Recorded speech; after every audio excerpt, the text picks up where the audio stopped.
l'historique de Beta Epsilon, on a d'abord commencé par une activité de compétition automobile qui était axée suivant deux axes. D'abord de la compétition avec un grand nombre de participations aux 24 heures du Mans. On a également effectué beaucoup de championnats de monoplace.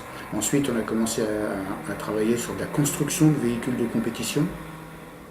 Et puis, depuis 4 ou 5 ans, on a une activité qui prend de plus en plus le pas par rapport à l'activité de compétition, qui est une activité de bureau d'études, donc qui à la fois dessine et conçoit les véhicules que nous vendons, qu'ils soient de compétition ou de route, et à la fois on vend de la prestation d'études pour des entreprises, évidemment en vendant notre spécialité qui est basée sur la dynamique du véhicule, l'aérodynamique, et aussi la partie atelier où on fait du développement de prototypes, du montage de prototypes, de la mise au point de prototypes, puisque en fait, quand on conçoit un véhicule complet, notre prestation s'arrête une fois que le véhicule est développé.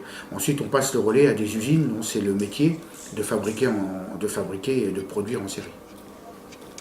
Alors la trajectoire, c'est de développer de plus en plus de la prestation technique de haute technologie. Haute technologie qui vient en fait de notre passé, qui vient de la compétition, qui est donc génétiquement présent dans la maison. Et pour ce faire, on a deux projets qui sont soutenus par Oseo, qui sont des projets de pure R&D, et qu'on développe en collaboration avec l'ISMANS, l'école d'ingénieurs du Mans.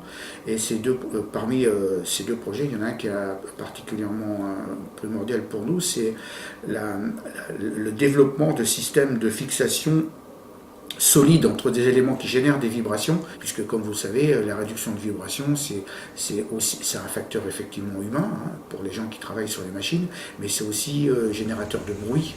Donc en fait, à travers ce système-là, on peut avoir un très grand impact sur toutes les futures machines dans les 20 années qui viennent. Donc on est assez attaché à ce projet pour ça.